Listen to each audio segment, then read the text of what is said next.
Are you tired of your drums sounding exactly the same as everyone else? Well, it's time for you to grow a backbone. Traptendo.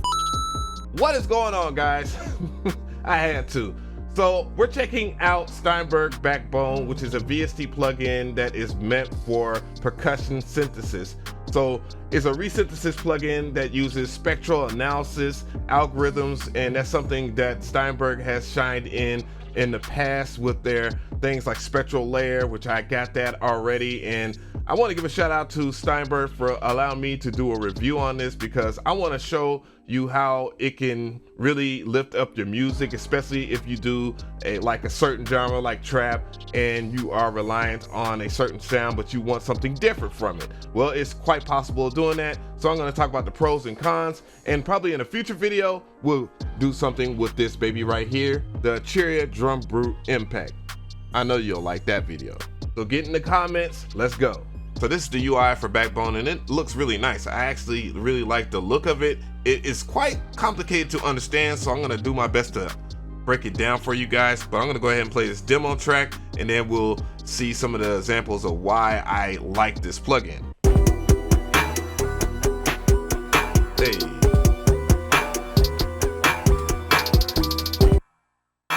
So what you're hearing now is the snare element, so I don't confuse anybody here. Now this snare does not sound like this. Matter of fact, I'm gonna go ahead and drag this over. I'm gonna drag Backbone over and play the original waveform.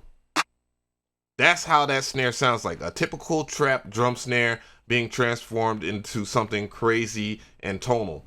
And I'm gonna show you how to get those type of results too with this particular workflow. What I'm gonna go ahead and do here is go to an empty project of Backbone here, and I'm gonna go ahead and slide that snare over. You can drag and drop it into any one of these 8 slots and it will be ready to go. So the next thing I want to show you is the most important thing about Backbone, and that is spectral analysis capabilities. So you have this area called decompose. So decompose will break down the tonal part from the noise part. And when I show you some things, you're going to really love this immediately. So go over here to the sensitivity. I'm going to make sure that it's at 0 so I can get the most out of that particular sample that I have right here. And I'm going to make sure that I don't have, because this is the cutoff. And it's, as you can see, if I hover over a parameter, it tells you what the parameter is basically in layman's terms. And the duration, I'm going to leave that alone for right now. I actually will just crank it up. I'm very curious to what it will do. So now we're over here. You want to hit pre-listen so you're able to get an analysis of what this snare sounds like. So what I'm going to go ahead and do is solo the tonal part, and you can hear it right here. So that's the body to its best ability, that is. And we have this over here, solo this, and that is the clap part basically. And I can mix that too as well. So I can separate both of those elements, and then I can listen to them mixed together. And now that particular snare is already sounding much different than it originally sounded. And this is how it sounds now. So from here, we can do a whole bunch of crazy stuff. I'm gonna go ahead and apply the decompose. Now I have the tonal part, and I have the noise part of this snare. This is where things start to get nuts. So you can do resynthesis right here, where you can resynthesize, change the position of it. I'm gonna go ahead and go over here and solo. So that's what that means, MS solo mute. So you can't hear anything now because I gotta bring the position of it back. And you have format. As you can see, it reshapes that. Kind of, if you listen to it, it sounds like a filter. You can change the purity of it. And you also can pick out this right here, which will change the tone all the way. So you can mess with format here. Now, I don't think I want to do that on the body, but I will experiment with that a little later. You also can change the speed. You have to go fast and slow. And also pitch, of course.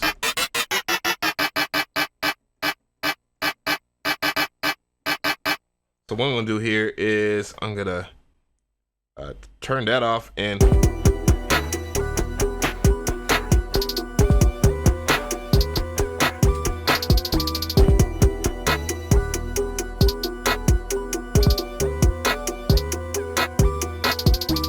so we already have a lot going on right now as far as the resynthesis part of this drum. So that's just the tonal area I'm messing with. Of course, you have filter area where you can filter it, and all this is in real time too. So that's what I really like about it. You can change the decay of each one of these parameters, so you can actually have some really crazy stuff. Random actually does something weird. As you can see, it's modulating that waveform, that tonal waveform, and I don't know. I don't see any need for it in this, but it's pretty cool. And then you have key follow. If you turn on key follow, it will follow the keys.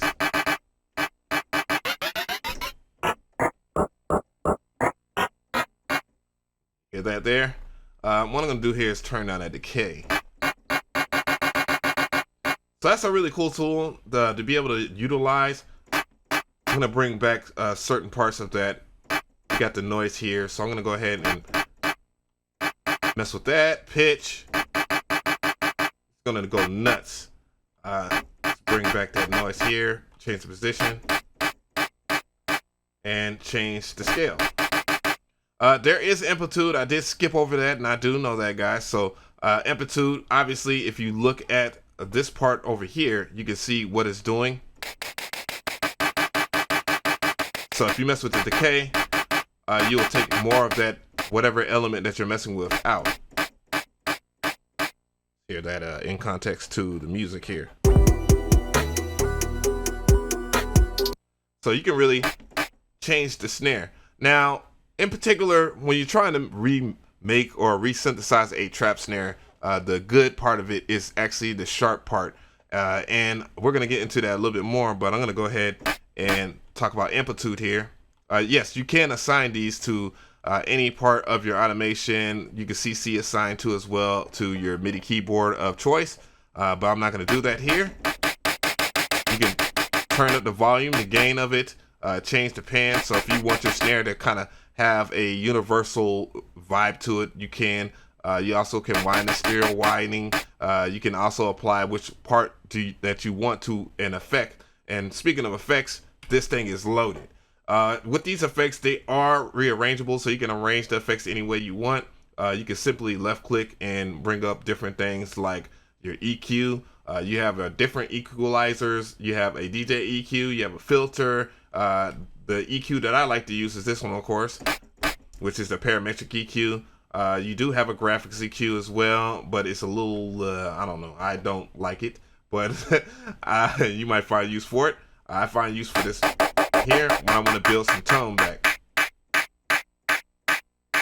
So I'm going to go ahead and kill some of this right here.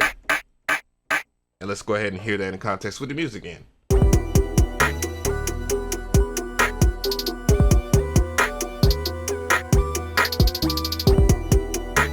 Now you change the pitch in real time.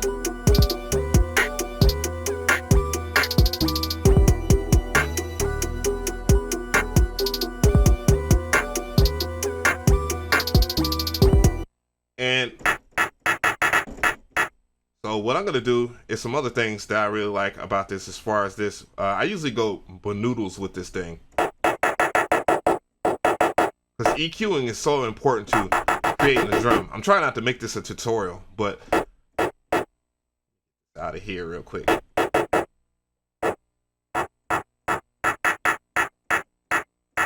There we go. We're on that curve that I like here. So what we're going to do to bring it back together, and what I like to do in certain cases here is go into dynamics. You can add a compressor or a limiter, but I like to use a different kind of a compression, which is bit crushing, which is more akin to lo-fi. So you can lo-fi. You have bit reduction, of course, and then you can turn it down by hertz.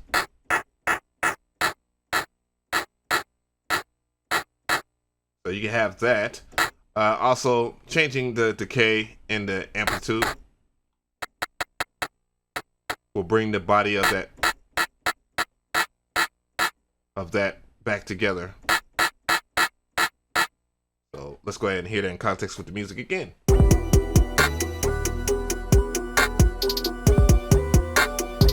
So yeah, you can have some pretty wild sounding snares and do some crazy things with that. You have modulation, of course. You have chorus, flanger, phaser, ring modulation, and frequency shifting. You also have delay and reverb too as well, and the reverb sounds very good. So I'm gonna go ahead and just bring down the mix. I'm gonna take down some of the low time and take down some of the highs. So I have something that will add presence to the overall snare itself.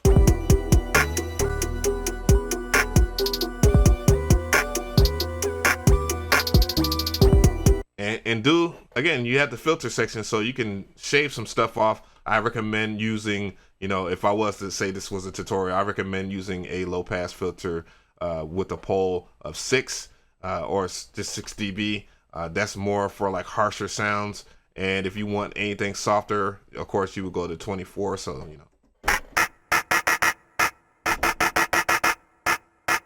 And you also can add distortion too as well, which brings a lot of character to whatever part you're trying to affect.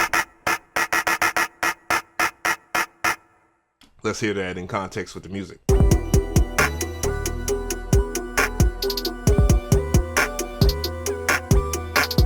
And absolutely, you can export your sound and bring it into your project and see what those waveforms look like. And that is what it looks like right here. New snare. All right, so I have another track pulled up, and I wanted to show a hip hop example, or boom bap per se. So let's go ahead and play that real quick. Hey.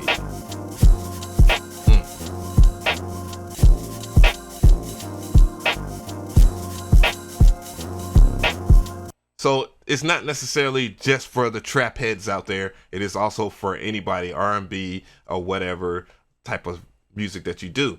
Do keep in mind, as a reminder, that you also have like presets too as well that comes with it. You have a library too of different sounds, so you can actually just carve something up from scratch. This particular snare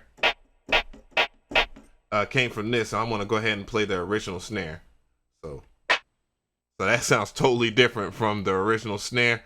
Yeah, so it's a really strong tool.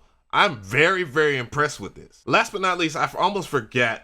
Yes, you can rearrange your effects. You have to arrange it over here in the effects section. If I was to drag it down, you got to be very mindful of how you do it too. You got to have it in between the bar, because if you have it on top of it, it will erase that particular effect. But you have a do and undo right over here. So that is one great thing I like about Steinberg plugins. And they cross the T's and dot the I's. So tell me how you feel about this video. I definitely want to weigh in with my pros and cons.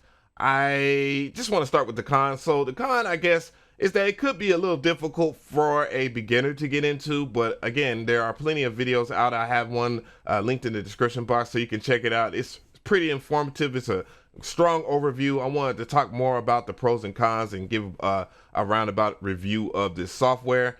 The second con, yeah, I know a lot of people complain about the e-licenser, iLock, and all that stuff, but I really think that is a good thing, because that means that it is a barrier to entry, so you definitely have to pay to play, and I know a lot of people don't like that, but it is what it is. Pros, a whole bunch of pros. One, the spectral analysis, being able to break down noise from the waveform itself that you use for the body of your snare or different percussion is really good. The ability to use resynthesis and formatting and different effects to build a totally unique sound is very good and very necessary in music right now. And I just can't see that as any negative at all. So yeah, do I give this the stamp of approval. Oh yeah, 100% very good.